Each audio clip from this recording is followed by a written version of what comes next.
D'abord, une très bonne année, une année de miséricorde, qu'elle soit remplie de grâce pour chacun et chacune d'entre vous, de grâce et d'amour, puisque c'est quand même l'amour qui fait bouger les choses. Et donc je suis heureuse de vous présenter ce soir Don Pascal André de la communauté Saint-Martin, qui est le spécialiste pour le sujet de ce soir. Comment vivre l'amour en 2016? Eh bien, vous allez peut-être dire, oula, un prêtre qui parle de l'amour, mais qu'est-ce qu'il en sait? Lui, il est censé être marié avec Dieu. Dieu ne se lève pas de mauvaise humeur le matin. Il ne regarde pas son Blackberry pendant qu'on lui parle. Il ne râle pas parce qu'on a mis les chaussures au mauvais endroit. Enfin, vous comprenez. Et pourtant, il est un grand spécialiste dans le sujet de l'amour parce qu'il accompagne depuis plusieurs années des couples. Mais de ça, je le laisserai parler lui-même. Juste encore un tout petit mot sur Don Pascal André et sur la communauté Saint-Martin. Donc, Don Pascal André, il est suisse, originaire de Fribourg, où il a fait des études de droit. Il est prêtre depuis 18 ans. Et mis à part du fait qu'il nous parle de l'amour ce soir, il est l'économe de la communauté Saint-Martin, donc il est aussi un grand spécialiste en finance. Et je sais que certains d'entre vous connaissent le fonds Procléro, donc le fonds, ce nouveau fonds qui a été lancé, qui est basé sur l'éthique, sur disons, ce que promeut l'Église catholique. Et la communauté Saint-Martin, elle a été fondée en 1976, ça veut dire qu'elle aura 40 ans cette année. C'est une communauté très vivante, pour ceux qui ne la connaissent pas encore. Il y a plus que 90 prêtres et diacres, plus ou moins le même chiffre de séminaristes. Et en fait, c'est une association de prêtres et de diacres qui se met au service des diocèses, mais qui vivent en commun. Donc, ils sont toujours envoyés en famille, jamais seuls. Et bon, avec ça, je vous lance la grande question. Comment vivre l'amour en 2016? Mais avant de commencer, je vous rappelle qu'on est dans un bar. Et donc, pour nous montrer reconnaissant aussi du bar de nous accueillir ici, je vous encourage fortement à consommer. Merci.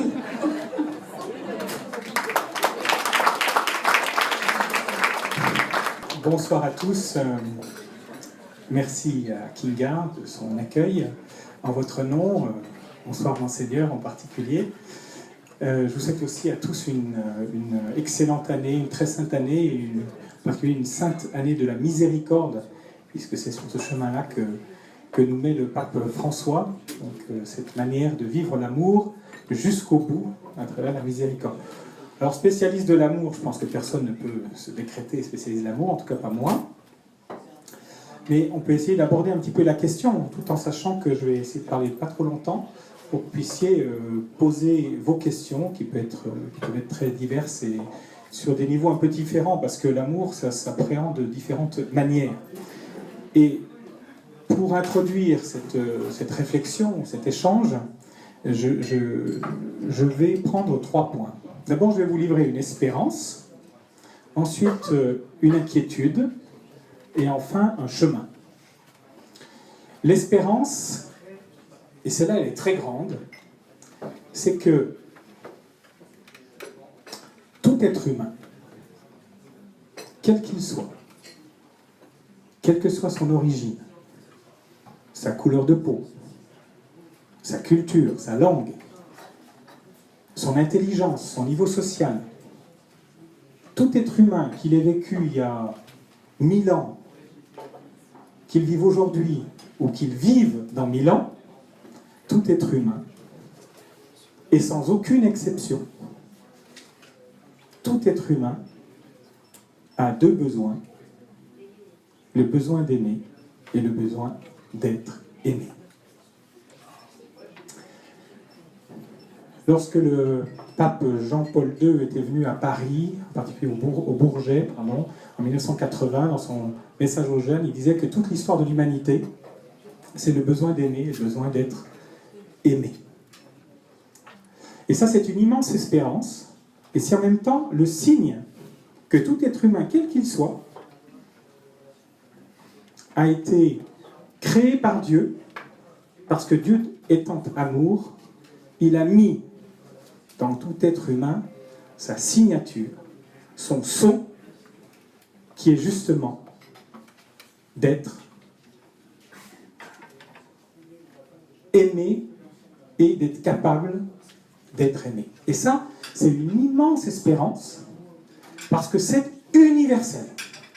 Et il n'y a aucune exception. Vous ne trouverez pas un être humain qui n'a pas besoin d'aimer et d'être aimé. Je trouve que c'est un grand élément pour réfléchir sur la foi et sur le lien à Dieu en particulier. Donc ça, c'est une immense espérance, de savoir qu'on est vraiment fait pour ça. Donc l'amour, normalement, devrait se répandre.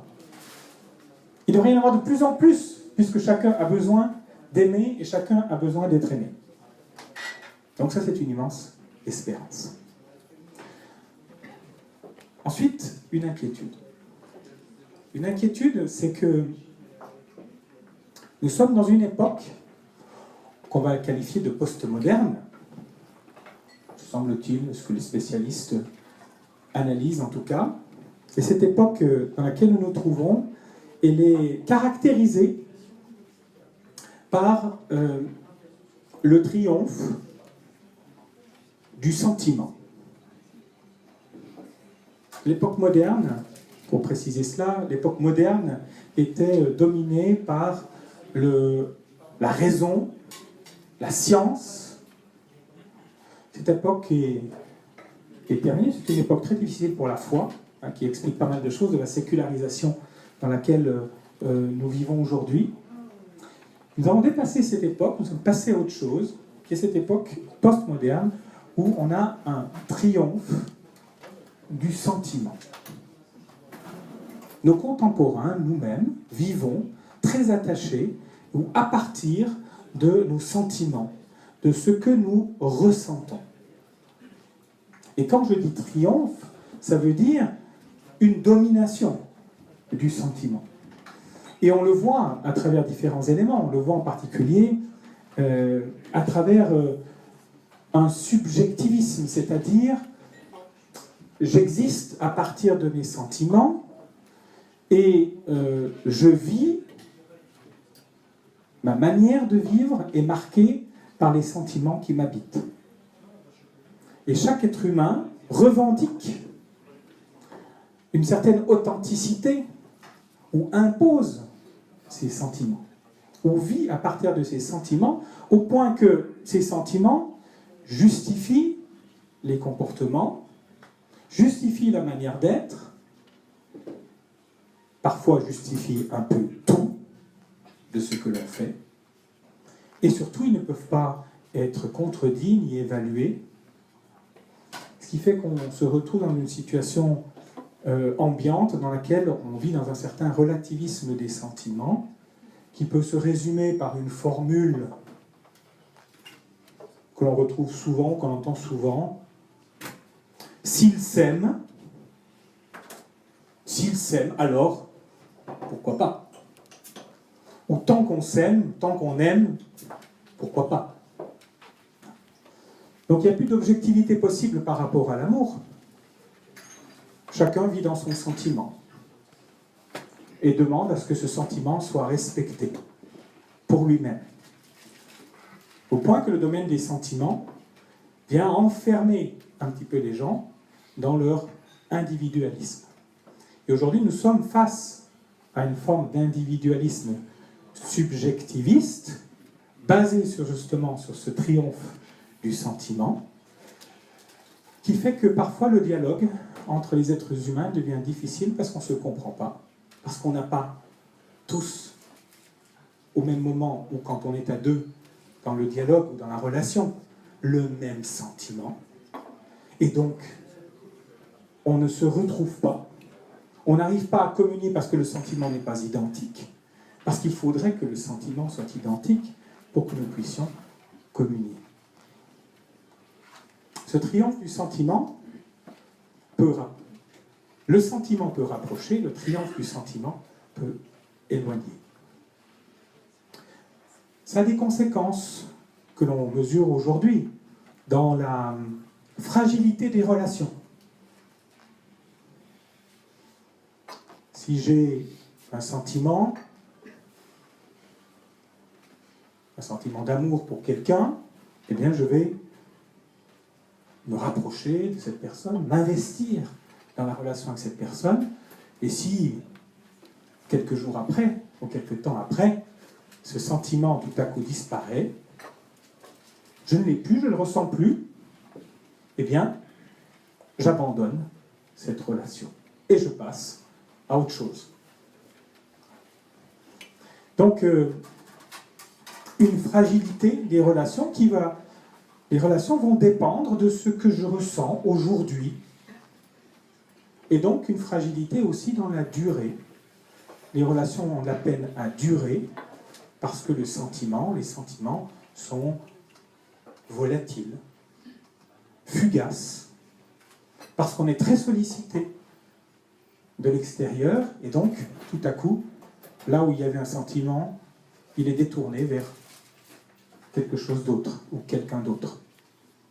Donc ça crée une grande fragilité dans les relations. Je pousse un tout petit peu plus loin, je fais juste une parenthèse. Cette situation dans laquelle nous nous trouvons, le triomphe du sentiment, va même un petit peu plus loin que l'individualisme subjectiviste, au point que aujourd'hui on a par exemple un phénomène comme la théorie du genre, où l'individualisme subjectif est devenu tellement fort qu'il n'y a plus d'objectivité, même l'objectivité biologique, être un homme, être une femme, est contesté. Ce qui compterait, c'est le sentiment d'être homme ou d'être femme, au point que cette théorie du genre voudrait prôner le fait de pouvoir choisir un moment ou un autre de notre vie, d'être selon le sentiment que nous pourrions percevoir. Au point même que, tout en étant biologiquement, objectivement un homme, je pourrais décider d'être une femme, au moins pour quelques mois, quelques années, peut-être après décider à nouveau d'être un homme, et ainsi de suite. Ça, c'est un des éléments, mais à partir du moment où on est dans cet individualisme, eh bien, on peut aller un peu plus loin encore, et finalement se dire, mais il y a une certaine égalité en soi entre l'homme et l'animal. Si on est au ordre de sentiments, il y a des personnes qui ont une relation très très forte avec leur chien, leur caniche. Si on est dans l'ordre du sentiment, si vraiment le sentiment a le dernier mot, effectivement, quand on peut se retrouver complètement isolé, humainement, eh bien, l'affection du caniche peut devenir quelque chose de très fort, surtout que ce caniche, il est vivant, comme l'homme, il peut être capable d'une certaine souffrance, c'est-à-dire que je le frappe, il se met à gémir, selon sa manière. Et donc, certains prônent déjà, ça commence aux États-Unis, l'égalité entre l'homme et l'animal, même un peu plus loin aux États-Unis, ça commence déjà, les revendications pour la possibilité juridique d'une union, d'un mariage, entre un homme et un animal. Et oui, il ne faut pas se leurrer. C'est une logique, hein. C'est une logique. C'est une étape suivante, hein. C'est des étapes de devant, hein, dans une logique où le sentiment et le subjectivisme et le relativisme triomphent. Voilà, ça c'est une chose qui effectivement est présente, ce triomphe du sentiment. Le chemin.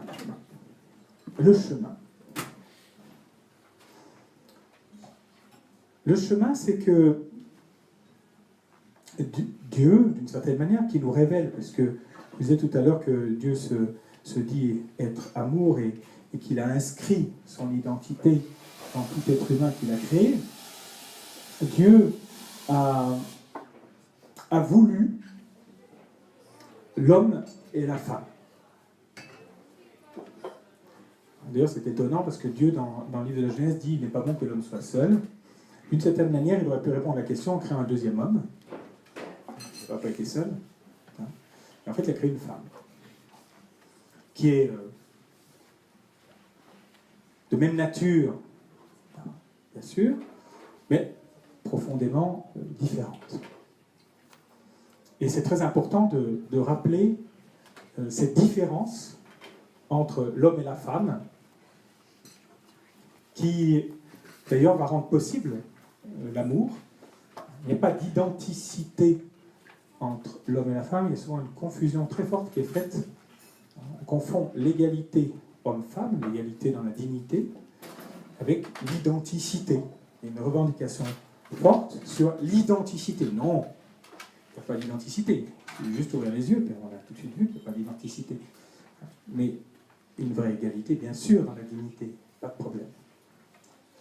C'est très important parce que l'amour qui est destiné à devenir conjugal, eh bien, ne peut pas être un amour de l'identique. Parce que l'amour de l'identique, c'est l'amour propre. En fait, c'est l'amour de soi. On s'aime soi-même, en fait, à travers l'autre. Alors, l'amour de l'identique, ça peut se traduire d'abord, par exemple, dans un amour fusionnel. L'amour fusionnel, c'est finalement un amour de soi par l'intermédiaire de l'autre.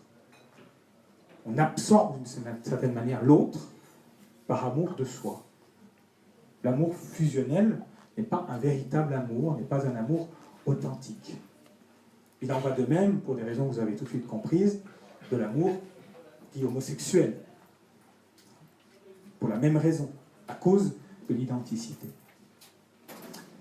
Et donc, ce chemin, c'est le chemin de la complémentarité. Fondamentalement, il y a cet homme et cette femme, égaux, et différents. Différents, mais faits pour être complémentaires. Et l'amour se joue justement dans la complémentarité. Et dans un couple, cette complémentarité, elle se joue à au moins 3 niveaux. Ce n'est pas nécessairement exhaustif, mais au moins 3 niveaux. D'abord, une complémentarité des intelligences. L'homme et la femme doivent s'aimer à travers leur intelligence. Et l'acte même de cet amour, c'est le dialogue. L'homme et la femme, dans le couple, dans l'amour conjugal, doivent dialoguer, échanger. Et c'est un des premiers lieux de discernement d'un amour pas seulement authentique, mais simplement possible. Si le dialogue dans un couple, de fait, n'est pas possible, ou difficile, ou trop difficile, alors c'est probablement que l'amour va être difficile à vivre. En sachant bien sûr qu'il n'y a pas de prédestination dans le mariage. On n'a pas un homme ou une femme qui nous est réservé et qu'il faudrait aller chercher. Mais on a vraiment la liberté de choisir qui on veut aimer dans et par le mariage. Mais cette liberté, elle a besoin d'être dans son choix, elle a besoin d'être éclairée, et cette lumière se fait à travers cette possible complémentarité. Donc complémentarité des intelligences qui se fait par le dialogue. Et on sait bien quand un couple est en difficulté, eh bien que la première chose à faire, c'est de remettre le dialogue en place. On n'arrive plus à communiquer, on n'arrive plus à se comprendre, on n'est plus sur la même longueur d'onde, et donc il y a quelque chose qui ne passe plus, le courant ne passe plus, et donc l'amour ne passe plus. Et puis, il y a un deuxième niveau de complémentarité, qui est la complémentarité des âmes, qu'on oublie souvent.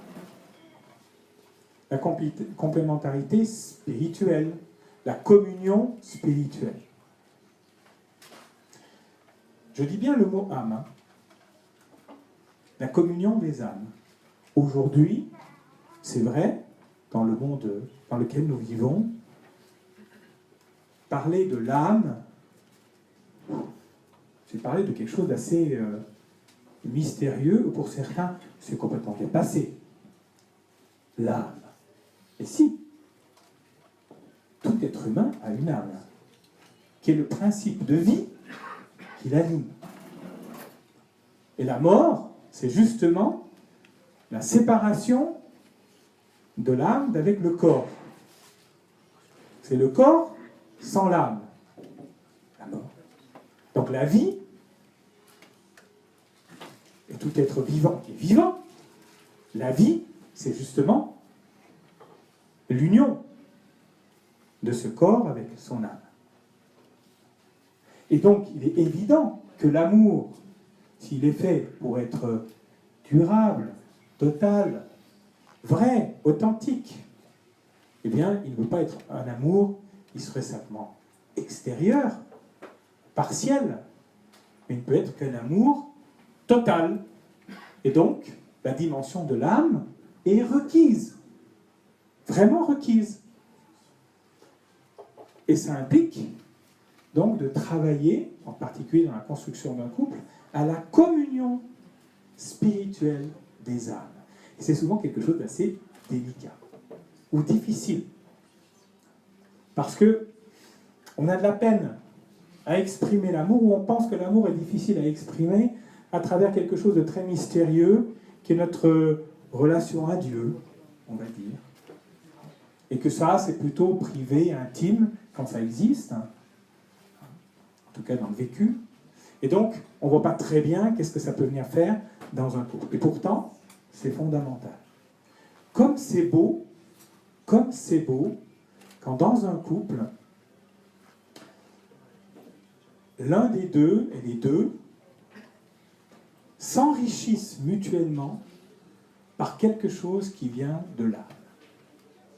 C'est-à-dire quelque chose qui est pas seulement de l'ordre de la parole ou du geste. Ça peut se traduire par cela, bien sûr. Mais quelque chose qui est, d'une certaine manière, mystérieux, qui dépasse, qui surprend, qui fait entrer dans le mystère de l'autre. Parce que c'est bien de cela dont il s'agit. Quand deux êtres humains, un homme et une femme, s'aiment, c'est une rencontre de deux mystères. Deux mystères. Qui pourrait affirmer qu'on n'est pas un mystère pour nous-mêmes? Si on regarde bien, nous sommes tous un mystère pour nous-mêmes. Nous n'avons ni la maîtrise sur notre origine, ni la maîtrise sur notre finalité. Nous sommes un mystère. Il y a plein de choses qui nous échappent. Et c'est là quand nous mesurons qu'il y a tant de choses qui nous échappent, que nous comprenons que nous sommes un mystère. Et quand nous aimons quelqu'un, nous nous rendons compte aussi que l'autre est un mystère. Que même si nous l'aimons, nous avons envie de le connaître parfaitement, mais nous nous rendons compte qu'il y a quelque chose qui nous échappe, non seulement dans l'origine et dans la fin de cette personne, mais tant de choses nous échappent. Et plus nous connaissons quelqu'un, plus nous approfondissons la relation avec quelqu'un, plus nous découvrons que c'est sans fin. Cette relation, c'est sans fin. Parce qu'on entre dans un profond mystère. Et c'est ça qui fait, en fait, qu'on ne se lasse pas d'aimer. Parce qu'on n'a jamais fait le tour de l'autre. On n'a jamais tout compris de l'autre. On ne maîtrisera jamais l'autre. On sera toujours invité à aller plus profondément dans le mystère, à entrer plus profondément dans le mystère de l'autre. Et c'est vrai que à l'origine et à la finalité de ce mystère, il y a Dieu. Et donc, quand on entre dans une relation avec quelqu'un, pour l'aimer, eh bien notre vraie attitude, c'est d'entrer dans la relation avec l'autre, comme quand on entre dans une église, en mettant le genou en terre.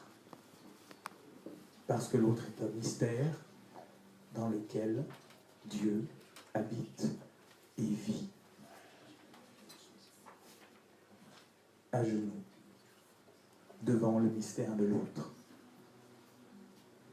La communion spirituelle, elle vient de ce que nous savons mettre le genou en terre, devant le mystère insondable, immaîtrisable, infini de l'autre, le mystère qui est passionnant dans sa découverte. Ça, c'est la communion spirituelle. Elle se fait par toutes les dimensions de la vie spirituelle, en particulier, bien sûr, la prière. Le fait de laisser résonner la parole de Dieu, en particulier l'Évangile, dans le cœur de l'un et de l'autre, justement pour qu'il puisse prendre forme et créer un amour qui n'est pas d'abord de l'ordre affectif. Et la dernière, le troisième niveau de complémentarité, c'est la complémentarité, bien sûr, des corps. C'est d'ailleurs là que nous mesurons bien que Dieu a voulu que l'homme et la femme soient complémentaires. Si nous regardons le corps de l'homme, et nous regardons le corps de la femme, on comprend que Dieu ne s'est pas planté dans sa création. Et qu'il a vraiment fait en sorte que ces deux corps soient complémentaires.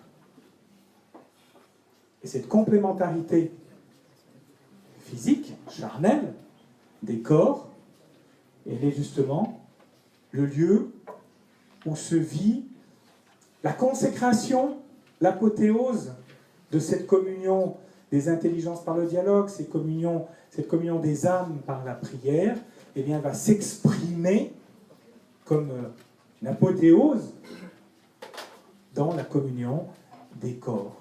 Le pape Jean-Paul II, Saint Jean-Paul II disait que la sexualité, c'est l'expression dans le corps de l'amour qui est dans le cœur. C'est la manifestation extérieure de tout l'amour qui est dans le cœur de l'un pour l'autre. Donc la sexualité, c'est aussi un acte éminemment spirituel, puisqu'il ne saisit pas que le corps, mais il saisit la totalité de la personne, donc aussi son âme. Et donc, cette communion des corps, à travers la sexualité, doit se vivre dans la chasteté. C'est-à-dire, cette manière, et ça la chasteté, la manière de se donner totalement et gratuitement à l'autre. Et d'accueillir le don que l'autre fait de lui-même. Ne vous trompez pas, la chasteté n'est pas faite seulement pour Monseigneur Ulrich ou pour le Père qui est là ou pour moi. La chasteté, c'est la vertu du mariage. C'est-à-dire cette manière de se donner totalement et gratuitement à l'autre et d'accueillir le don que l'autre fait de lui-même. Et en fait, un couple, dans sa manière d'aimer, eh bien, doit apprendre à s'aimer de plus en plus chastement. C'est-à-dire de manière de plus en plus donnée, de plus en plus totale dans le don, et de manière de plus en plus gratuite dans le don. Donc, cette triple complémentarité qui va être complémentarité des intelligences, complémentarité des âmes, complémentarité des corps, qui va être le lieu de discernement de l'amour et de construction de l'amour.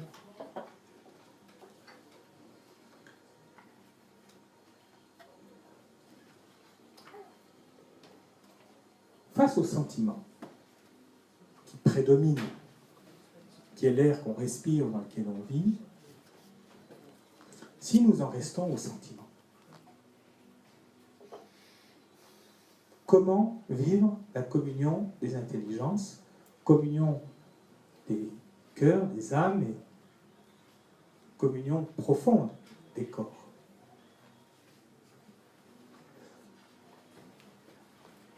Le chemin,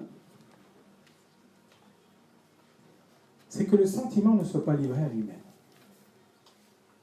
En fait, le sentiment est absolument nécessaire dans l'amour.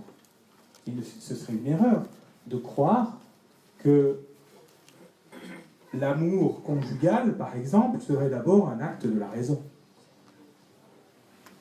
Il y a eu des mariages de raison dans certaines périodes de l'histoire, encore assez récentes. Mariage de raison. Non. Mariage d'amour, bien sûr. Mais pas mariage de sentiment. D'amour. Et pour qu'on soit vraiment dans un mariage d'amour, le sentiment n'est que le début de la relation. C'est le tout premier acte. Le sentiment. Bien sûr qu'il faut le sentiment. On ne va pas se poser la question, quand on marche dans la rue, parce qu'on rencontre quelqu'un de l'autre sexe, de se dire « Tiens, je pourrais l'épouser, je pourrais l'épouser. » Ça ne suffit pas de le rencontrer dans la rue. Il faut un sentiment. Bien sûr qu'il faut un sentiment. Mais ça ne peut pas s'arrêter au sentiment. Il faut que le sentiment monte dans la raison. C'est-à-dire, il faut que je réfléchisse sur ce sentiment. J'ai une intelligence, j'ai une raison. Et le sentiment doit être discerné, évalué par la raison, par l'intelligence.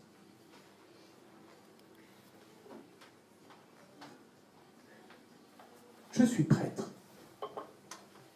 Je suis capable de sentiment. J'espère que vous n'en doutez pas. Je peux tomber amoureux, avoir des sentiments pour quelqu'une.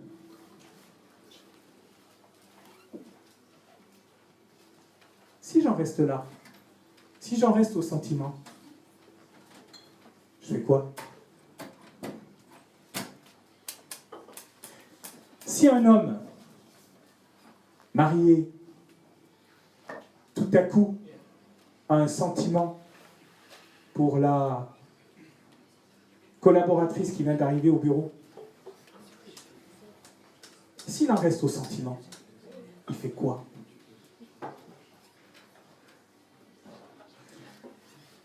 On ne peut pas s'arrêter au sentiment. Le sentiment doit passer dans la raison. Et la raison me dira, Pascal André, tu es prêtre. Tu t'es engagé au célibat. Donc, ce sentiment, tu fais comme sur l'ordinateur, tu mets annulé. Tu es marié, ben ce sentiment qui peut arriver, bien sûr, pour quelqu'un d'autre. Eh bien, tu fais annuler.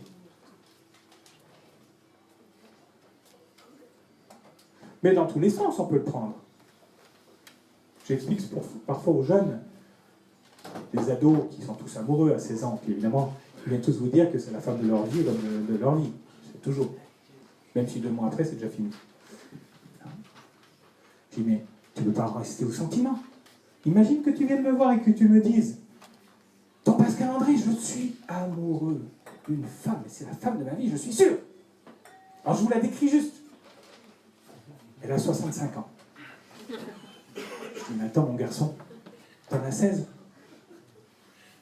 Réfléchis 2 secondes. Je prends un cas extrême, et c'est pour illustrer simplement que le sentiment en tant que tel, on s'en rend bien compte, n'a pas de pertinence. Il n'est pas suffisant par lui-même.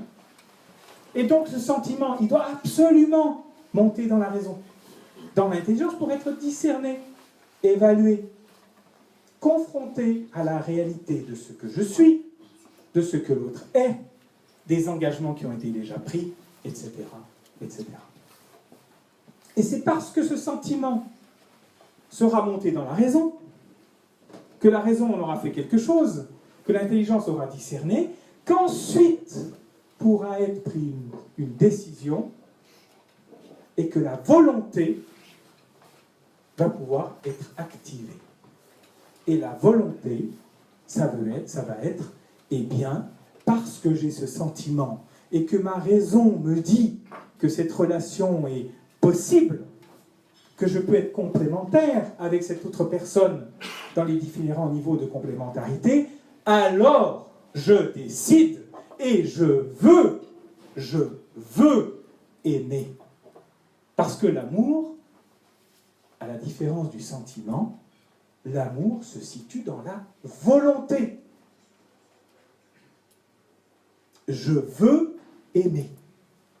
Mère Teresa disait ça. Mère Teresa disait « Aimer, c'est vouloir aimer ». Et on se rend bien compte, quand on est engagé, par exemple dans le mariage, comme disait Kinga tout à l'heure, c'est pas toujours facile d'aimer l'autre. Parce qu'il va se traîner ses chaussettes n'importe comment, parce que... Mais c'est « je veux aimer ». C'est pas de l'ordre du sentiment. Ce n'est plus seulement de l'ordre du sentiment. Ça ne veut pas dire que les sentiments disparaissent ou qu'il faut les mépriser. Au contraire, il faut les cultiver. Mais c'est passé à « je veux aimer ».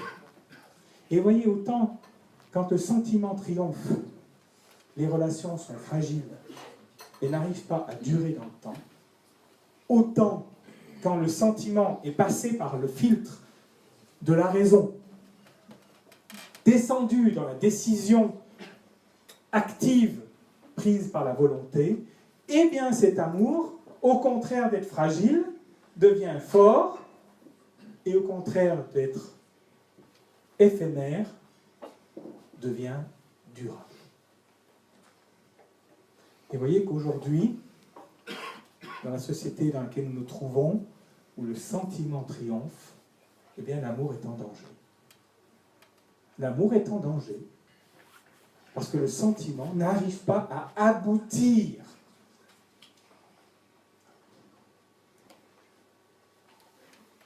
Comme s'il y avait une forme d'avortement. Ça n'aboutit pas. Ça reste dans le sentiment. Et la fragilité des relations, le caractère éphémère des relations, et donc renouveler des relations dans tous les sens, eh bien, crée beaucoup de blessures. Moi, je rencontre beaucoup parmi des jeunes qui ont des cœurs en forme de passoire. Il y a des trous partout. La relation 1 a fait un trou là, la relation 2 a fait un deuxième trou, un troisième trou, un quatrième trou, et à la fin, l'amour devient difficile. Parce que, à force de trous, à la confiance, est-ce que je vais encore m'engager un peu plus? Est-ce que je vais vraiment recommencer une relation? Pourquoi? Pour un trou de plus?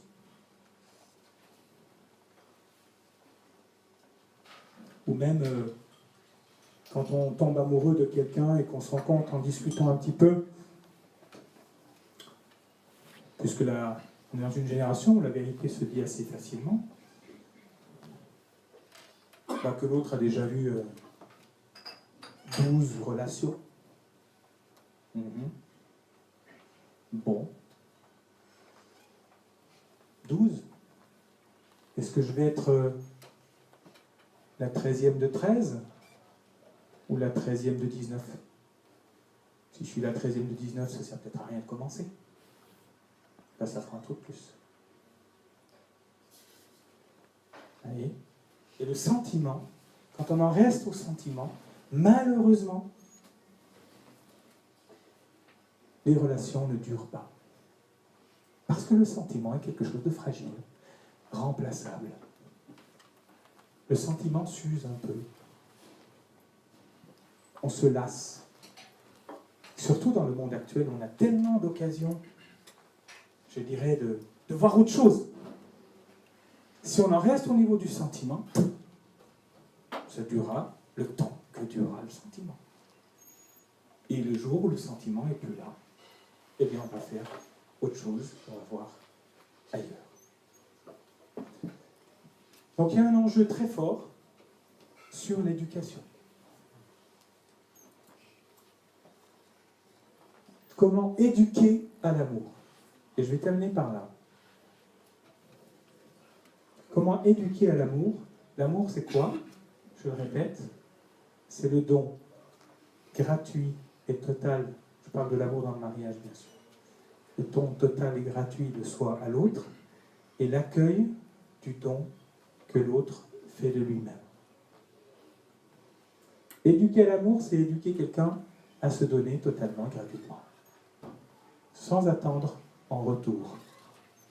C'est éduquer à donner et à se donner. Alors que la tentation, c'est de prendre. Prendre. Aimer, c'est se donner, c'est ça. Prendre, c'est le mouvement inverse. Combien de fois dans les relations, les gens prennent l'autre? C'est pas l'amour. L'amour, c'est le don de soi. Je crois que dans l'Évangile, peut-être mon Seigneur me contredira, mais il me semble que dans l'Évangile,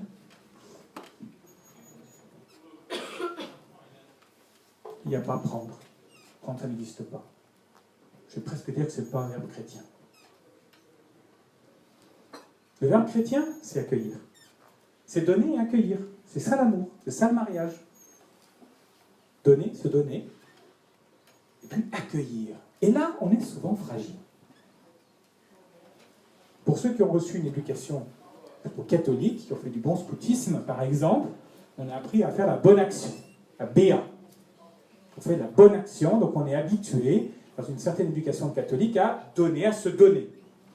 Et on n'a souvent pas appris à accueillir le don de l'autre. Simplement. Mais avec tout son cœur et toute son intelligence, toute sa raison, tout son regard, et reconnaître que l'autre s'est donné. Et vous voyez, souvent dans les couples, il y a des difficultés, parce que tous les deux sont de bonne volonté, tous les deux se donnent, mais personne n'accueille le don de l'autre. Donc chacun se donne dans son coin, le don de soi tombe dans le vide, parce que l'autre ne prend pas le temps de l'accueillir. Et à la fin, on en a marre de se donner, parce qu'on a l'impression que ça ne sert à rien, que l'autre ne le voit pas. Et non, ne l'accueille pas. Les deux sont de très bonne volonté, ils veulent se donner. Ils se donnent, mais ils n'accueillent pas le don de l'autre. Et donc, à la fin, ras-le-bol de se donner. Donc, éduquer à l'amour, c'est donner, c'est éduquer au don de soi, le plus total possible, et gratuit, sans attendre un retour. C'est pas donnant-donnant.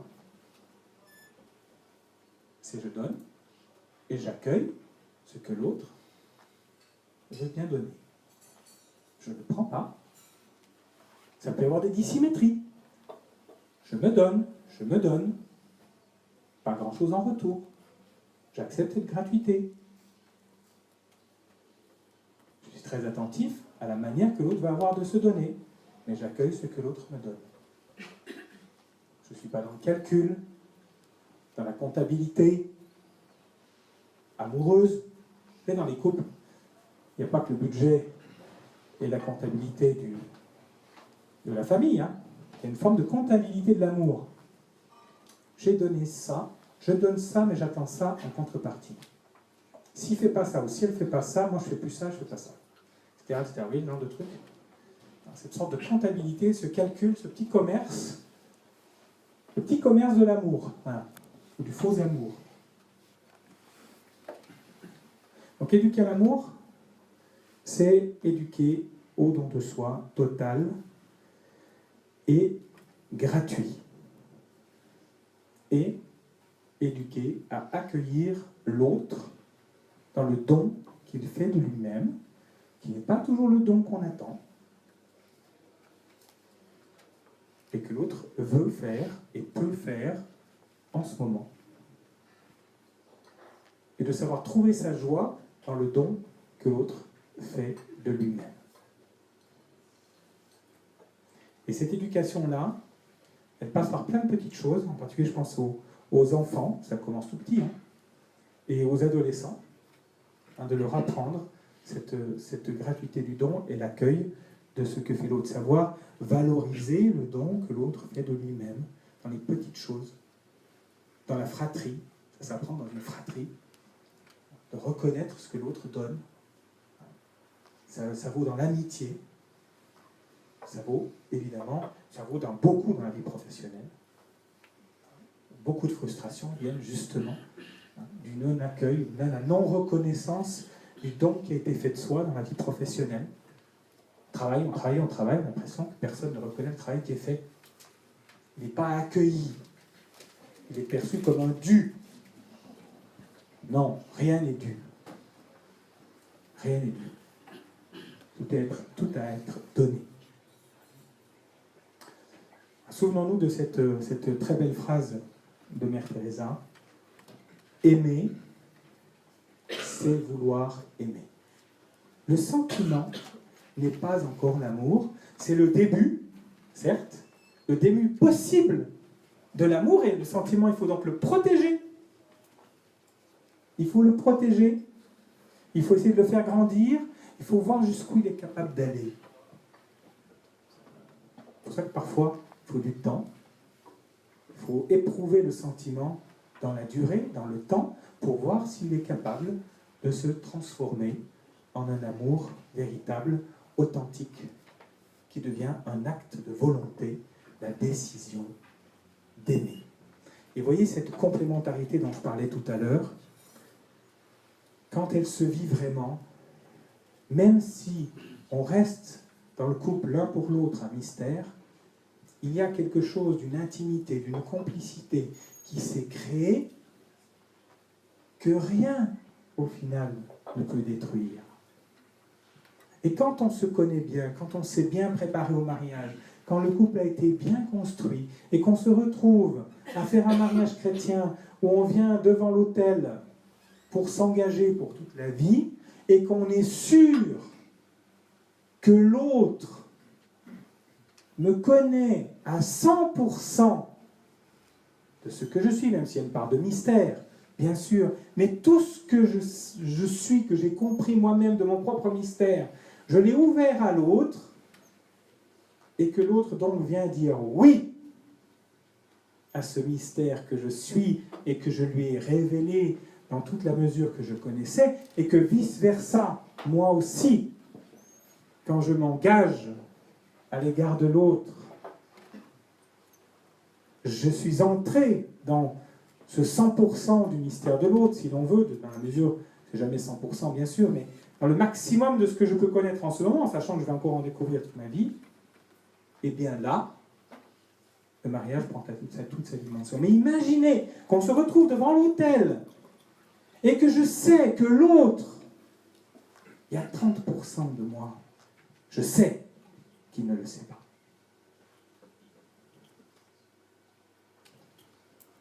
Quelle est la valeur de l'engagement? Quelle est la valeur de celui? À quel pourcentage celui a-t-il été donné? Oui, la préparation au mariage est absolument indispensable. Parce qu'il faut tendre vers le 100%, bien sûr. Et on n'y arrive jamais, mais il faut tendre. Autrement, le oui de l'engagement est auto-limité.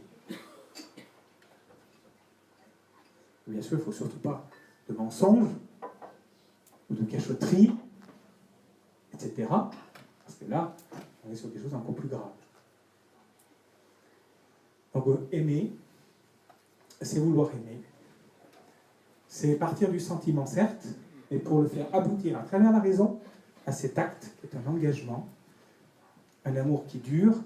C'est justement parce que l'amour dure qu'il porte tout son fruit, toute son abondance dans le don de la vie, bien sûr. Mais ensuite, quand on a donné la vie, on sait que la vie ne peut pas vivre sans amour, puisque tout être humain est fait pour aimer et pour être aimé. Donc la vie donnée comme fruit de l'amour a encore besoin de l'amour Donc a besoin de cette durabilité, hein, de l'amour. Que l'amour aille jusqu'au bout. Là, je crois qu'il faut que je m'arrête. Hein. N'est-ce pas? Oui. Et je peux répondre à quelques questions? Oui, alors merci beaucoup.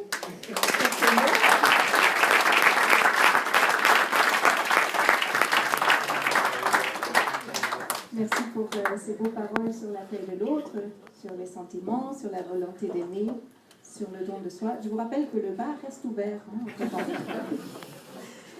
je suis sûre qu'il y a des questions. Ah ben voilà.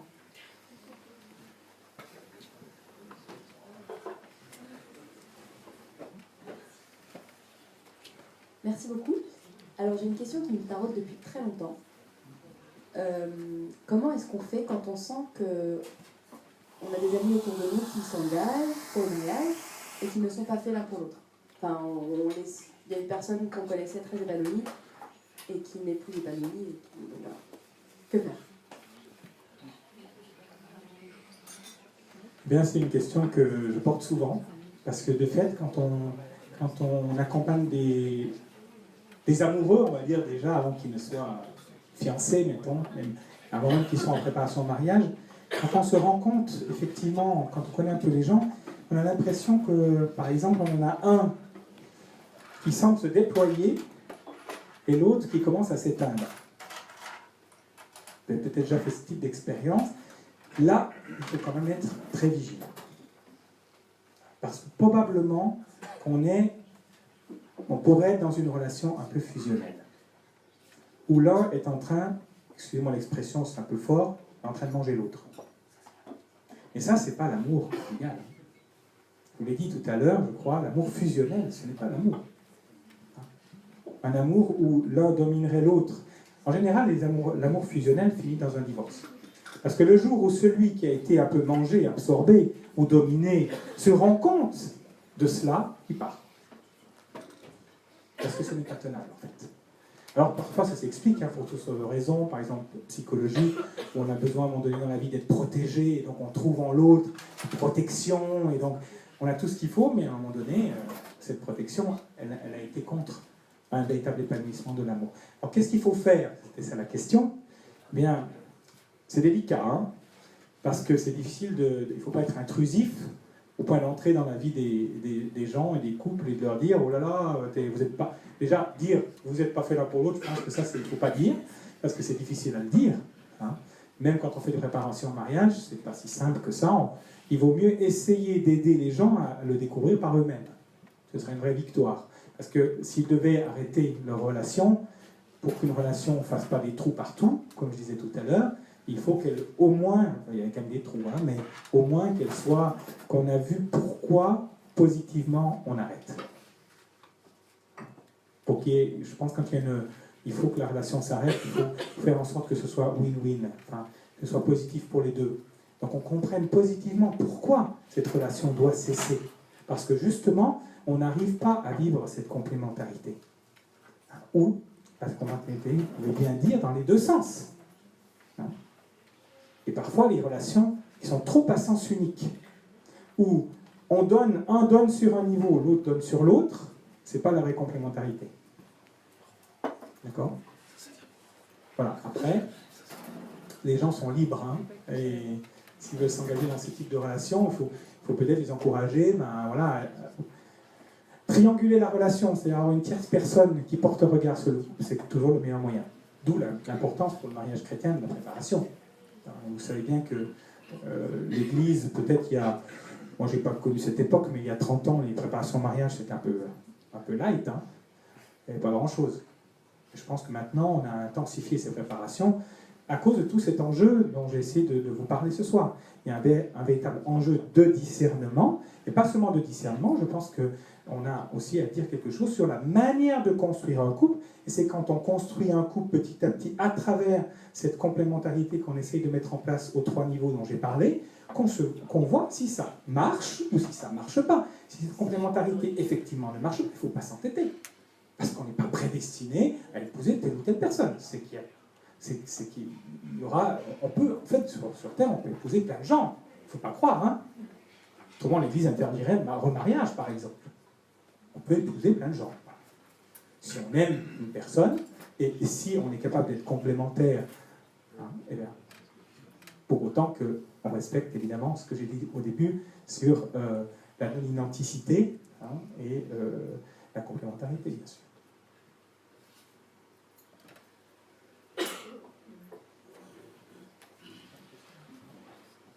Encore des questions?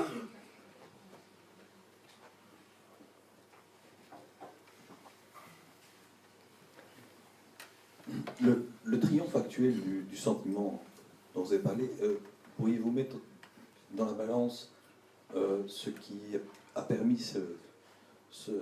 cette domination du sentiment, d'une part une sorte d'assouplissement spirituel de la société humaine, et d'autre part peut-être une forme de distillation volontaire, je pense notamment à la théorie du genre. Y a-t-il un fil rouge qui remonte à une certaine source historique qui chercherait justement à introduire dans la société humaine ce triomphe du sentiment? Je ne sais pas s'il y a une réponse unique à cette question. Je pense que ce n'est pas si simple de discerner. Moi, je pense quand même que le grand courant qui traverse nos derniers siècles, qui est l'individualisme, joue beaucoup. Parce que à partir du moment où on a une conception d'abord individuelle, ou individualiste plutôt, pardon, de la personne humaine, eh bien, on recentre la personne humaine complètement sur elle-même, on fait un en soi. Et donc, surtout depuis... je dirais, l'après-guerre, Deuxième Guerre mondiale, c'est là que je pense en l'occurrence, hein, eh bien, on a accentué une dimension, certainement aussi en réaction par rapport à la souffrance, par rapport à, quand on côtoie la mort, ben, on mesure le côté, je dirais, éphémère de la vie, d'une certaine manière, et en tout cas la vie ici-bas, hein, et donc ça donne à cultiver une sorte de recherche d'un bien-être. Il s'agit de bien vivre, de bien être aujourd'hui. Parce qu'on ne sait pas de quoi sera fait demain. Ça, c'est une première raison. Après, une raison, à mon avis, effectivement, qui est aussi liée à la dimension spirituelle. C'est que comme la perspective ultime qui est devant les yeux, eh bien, s'arrête à la mort ici-bas, eh bien, carpe diem. Profitons de chaque jour qui nous est donné, parce que un jour ça s'arrêtera. Point. Et comme après la mort, il n'y a rien, eh bien, il faut profiter. C'est quelque chose qui me marque beaucoup. Et dans l'éducation des jeunes, je pense qu'il y a un énorme travail à faire sur cette question de profiter. Le verbe profiter. Les gens profitent. On parle du profit pour la finance. Hein, la finance qui aurait mis le profit comme finalité. Je pense que ça n'existe pas à Luxembourg, mais ça peut exister ailleurs. Donc je le dis quand même. Le profit mis comme finalité de la finance. Et ça se décline dans la vie personnelle de chacun. Je profite. Je profite. Donc, ce que j'ai aujourd'hui, au moins, je l'ai. C'est acquis. Ce qui, d'ailleurs, aujourd'hui, met dans une situation difficile la jeune génération qui vit au jour le jour. Je profite du maximum d'aujourd'hui, parce que demain, je ne parle même pas si je suis encore vivant demain, mais on voit très bien, quand vous interrogez des jeunes, est-ce que tu épargnes? Est-ce que tu mets de l'argent de côté quant à ton salaire? Bon, il y en a qui ne mettent rien du tout, ça ne vient même pas à l'idée qu'il y a un petit... C'est une réflexion de Suisse, ça. Ça ne vient même pas à l'idée qu'il y a peut-être une toute petite partie du salaire qu'il faudrait peut-être mettre en épargne, hein, parce que finalement, il faut que j'ai l'argent, j'en profite, je vis avec, et demain, on verra. Et je pense que ça se traduit aussi dans l'amour. Voilà, j'ai un sentiment pour quelqu'un, j'en profite, je ne sais pas comment dire ça, je vis ce sentiment, je le vis jusqu'à l'expression en général de la sexualité, puis demain on verra. Hein. Et vous voyez, quand on a par exemple et je pense que les prêtres peuvent témoigner aussi, quand on a des gens qui viennent voir le prêtre, qui vivent depuis plusieurs années ensemble, qui tout à coup viennent voir le prêtre en disant « On est quand même bien se marier, on veut se marier ». Et quand vous les rencontrez, vous avez l'impression que l'un des deux parle plus que l'autre. Eh bien, nef. Warning. En général, c'est que le couple bat de l'aile. Et qu'un des deux veut essayer de sauver la barque. Et il se dit, ben, si on s'engage, au moins, ça va tenir. Et on pousse un peu l'autre pour faire un mariage religieux. Et combien de cas on a de gens qui ont vécu 7, 8, 10 ans ensemble, tout à coup se marient religieusement, et 6 mois après, c'est le divorce. Vous voyez? Bon, là, je ne réponds pas tout, je vais au-delà de votre question, mais ça me va bien. Mais je ne peux pas répondre beaucoup plus que ça. Je pense que la recherche de bien-être immédiat joue, que aucune vision eschatologique, donc spirituelle, au-delà de la mort joue. Le déficit spirituel, c'est évident, parce que, de fait, quand on n'a pas cette notion de l'âme dont je vous parlais tout à l'heure, on sent son corps, encore plus, si vous voulez. On le sent très bien quand on a son âme, mais je veux dire, on vit au niveau des passions, des émotions, des sensations, et les jeunes vibrent de ça. Regardez, enfin moi je ne regarde pas trop, je ne suis pas branché là-dessus, mais les échanges qu'il y a sur Facebook, ou etc., etc., les jeunes, ils balancent quoi? Ils ne sont pas en train de parler de trucs, de grandes réflexions sur le dernier livre qu'ils ont lu, ou des réflexions de géopolitique internationale, ou de benchmark. Non, ils balancent sur Facebook, par leur téléphone, leur iPhone, ils balancent leurs émotions, leurs sentiments. Dès qu'une jeune fille aujourd'hui, excusez-moi je dis les filles parce que en fait, je le vois beaucoup chez les jeunes filles, dès qu'une jeune fille est amoureuse, dès qu'elle a un sentiment pour un garçon, je pense que dans la minute, il y a toutes ses copines qui sont au courant. Toutes les copines. Toutes les copines sont au courant. Voilà. Il n'y a pas de discernement sur le sentiment. Non, tout de suite, c'est le sentiment fait foi, quoi, fait loi, ou devient quelque chose qui est acté et que tout le monde doit acter. Toutes les copines doivent reconnaître qu'elle est amoureuse d'eux. Ah bon? Vous voyez? Voilà. Je ne sais pas si je réponds à la question, mais... Est-ce qu'il y a encore des questions? Oui. Bonsoir, merci de votre bel exposé. En fait, lorsque je vous ai entendu, j'ai pensé à quelqu'un qui à Rome s'occupe de la pastorale familiale, qui s'appelle Vincenzo Paglia. Monseigneur Vincenzo Paglia a donné une interview à la chaîne de télévision KTO à propos du synode sur la famille. Et j'ai beaucoup aimé sa réflexion. C'est un petit passage de 20 minutes environ. Mais il insiste beaucoup sur l'influence de la culture qui nous environne, qui est très puissante et qui a des moyens tellement puissants qu'elle arrive à nous influencer au niveau de notre conscience et de nous faire perdre justement cette conscience de la fidélité qu'on peut avoir pour un partenaire lorsqu'on l'a choisi. Alors, le journaliste prend ça un petit peu à la façon un peu ironique. Et Vincenzo Paglia, à ce moment-là, lui dit « Ah, je vais faire une métaphore. Si je vous dis Paris Saint-Germain forever, tout le monde applaudit, tout le monde est heureux. Si je vous dis moi, ma femme forever, tout le monde est très gêné. » Alors à ce moment-là, le journaliste est surpris parce qu'il voit qu'il a en face de lui un interlocuteur très sérieux qui, sous forme d'une boutade, en fait, le remet un petit peu à sa place et lui dit « Attention, on touche à quelque chose de très sérieux. » En fait, Vincenzo Paglia, il voulait montrer que par le synode, l'Église s'intéressait à la souffrance des gens, que l'Église n'avait pas forcément des solutions, mais que c'était important de pouvoir exprimer chacun à son niveau les difficultés qu'il rencontrait. Donc voilà, je voulais témoigner de ça, pour dire que l'Église en fait est notre mère et qu'elle s'occupe de nous et qu'on peut lui faire confiance. Voilà.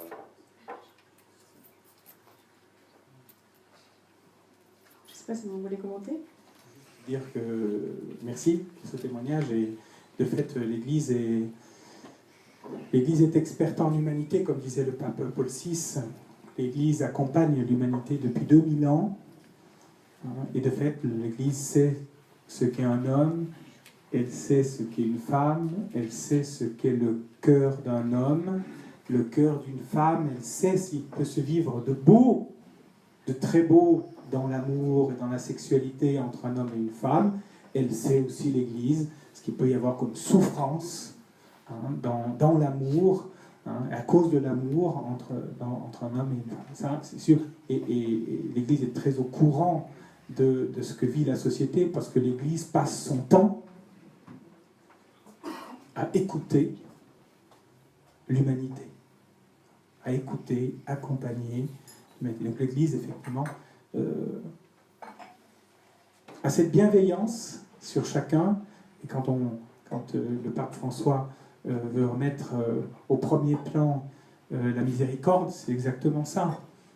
L'Église n'est pas là pour ériger des lois contraignantes, pour dire aux gens il ne faut pas faire ceci, il ne faut pas faire cela, ça c'est pas bien, c'est pas beau, etc., etc. L'Église dit, si tu veux être heureux, il faut aimer. Et l'amour, c'est ça. Si tu veux être heureux. Donc, l'Église ouvre le chemin de l'amour, du bonheur. Et ma foi, quand les gens souffrent, ont pris un mauvais chemin, sont allés vers l'impasse, ont pris le mur dans la tête, sont sonnés, à terre, écrasés, déçus, parfois désespérés, eh bien l'Église est encore là pour les relever, les ramasser, parfois à la petite cuillère, les relever, leur offrir la miséricorde du Seigneur, ou les encourager à pardonner, et puis ensuite à les remettre debout, les remettre en route, parce que l'amour est toujours vainqueur, donc il y a toujours possibilité de vivre l'amour. De fait, et j'espère que de ce synode sortira une immense espérance pour la famille, pour l'amour partagé entre un homme et une femme, pour l'amour partagé dans une famille avec des enfants, etc. Je pense que tout le monde a besoin de ça.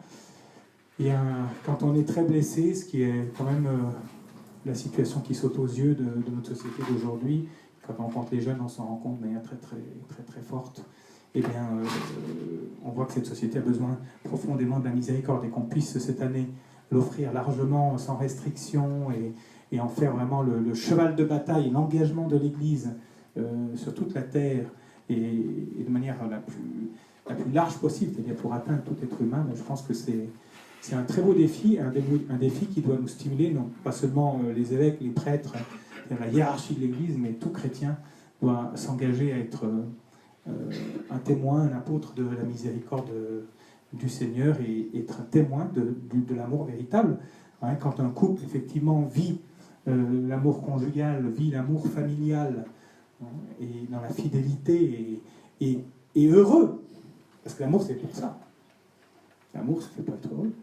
Et bien, quand on témoigne de ça, aujourd'hui, dans notre société, ça ne passe pas inaperçu.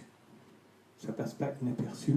Je pense que les couples aujourd'hui qui s'aiment vraiment, qui vivent profondément de l'amour, ce sont des phares, des boussoles, des points de repère.